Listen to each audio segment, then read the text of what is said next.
Hoy vamos a meternos de lleno en uno de los diagnósticos más comunes de la práctica clínica, la neumonía adquirida en la comunidad. Pero ojo, no vamos a verla como una simple infección, no. Vamos a entenderla como lo que realmente es, una auténtica batalla campal que se libra en el tejido más delicado de nuestros pulmones. Y todito arranca con esta pregunta. ¿Cómo es posible? Un evento que nos pasa a todos, la microaspiración de secreciones, que en la mayoría de los casos es, inofensivo. Pero de repente, bajo ciertas condiciones, se convierte en la chispa que inicia un conflicto masivo. Vamos a desglosar exactamente cómo pasa. Perfecto. Antes de lanzarnos a la batalla, primero lo primero, hay que definir con precisión el campo de batalla. ¿A qué nos referimos exactamente cuando decimos neumonía adquirida en la comunidad? La definición es de hecho la clave de todo.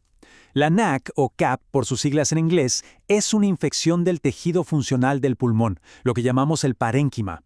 Y el punto crucial, el que lo cambia todo, es el dónde. Se adquiere en nuestro día a día, en la calle, en casa, pero siempre fuera de un hospital o cualquier centro de salud. Y esta distinción, que parece solo geográfica, es fundamental.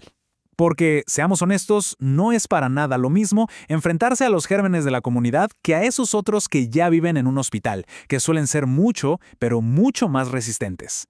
Por eso, saber si es una neumonía comunitaria o una nosocomial nos cambia las reglas del juego por completo. La estrategia es otra desde el primer minuto.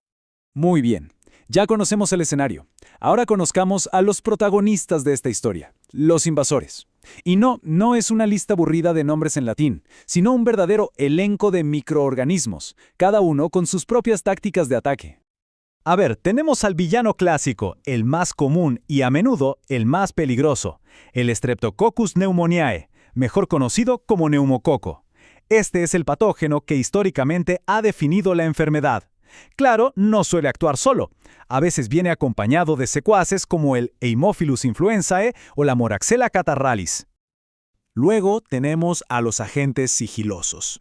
Organismos como el Mycoplasma pneumoniae o la Legionella se ganaron ese apodo de atípicos porque no se comportan como las bacterias de manual. Son los verdaderos maestros del camuflaje en el mundo microbiano. Y aquí está el porqué de su apodo. En la práctica clínica, que algo sea atípico significa dos cosas importantísimas. Primero, los antibióticos más comunes, como la penicilina y sus derivados, los betalactámicos, simplemente no les hacen ni cosquillas. Y segundo, son invisibles a la tinción de Gram, que es una de nuestras herramientas de diagnóstico más básicas. Esto los convierte en un tremendo desafío, tanto para encontrarlos como para tratarlos. Y no podemos olvidarnos de los oportunistas. Los virus respiratorios, como el de la influenza o el mismísimo SARS-CoV-2, pueden jugar un doble papel aquí. A veces, son ellos mismos los que causan la neumonía directamente.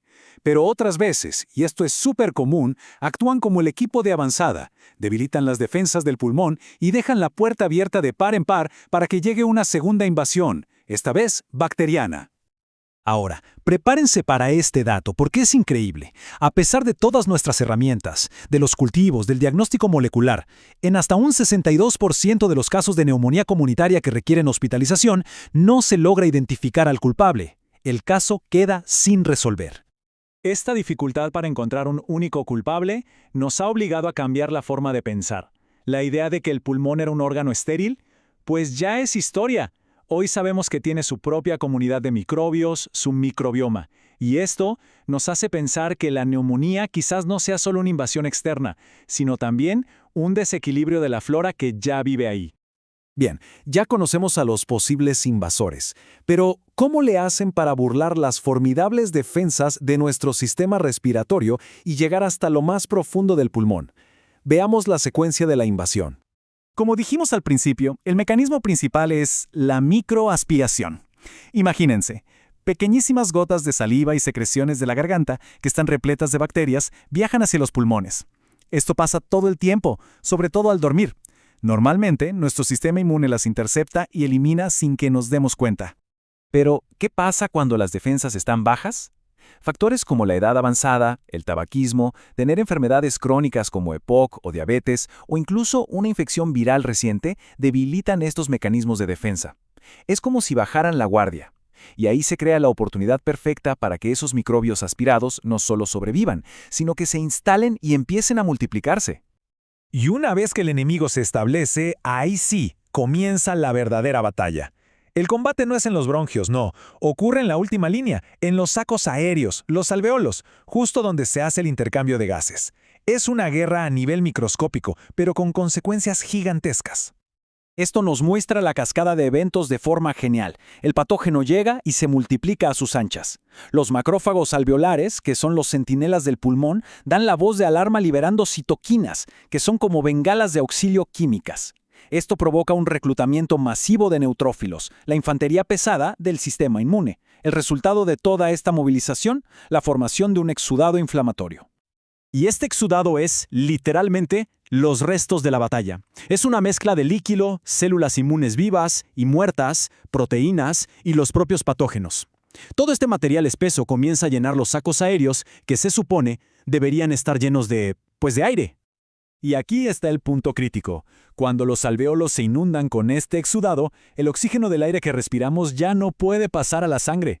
Y ese es el origen de la hipoxemia, o sea, los bajos niveles de oxígeno en sangre, que es uno de los signos más graves de la neumonía.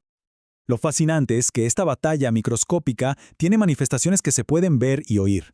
Ese sonido que el médico escucha con el estetoscopio, los estertores crepitantes, es el ruido del aire intentando burbujear a través de esos alvéolos inundados.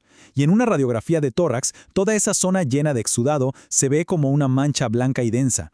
A eso le llamamos consolidación. Y así llegamos al desenlace. ¿Por qué una neumonía puede ser desde algo leve que se trata en casa hasta una enfermedad mortal que necesita cuidados intensivos? La respuesta, como casi siempre en medicina, no está en un solo factor. El resultado final depende de la interacción de esta triada. Por un lado, qué tan agresivo es el invasor.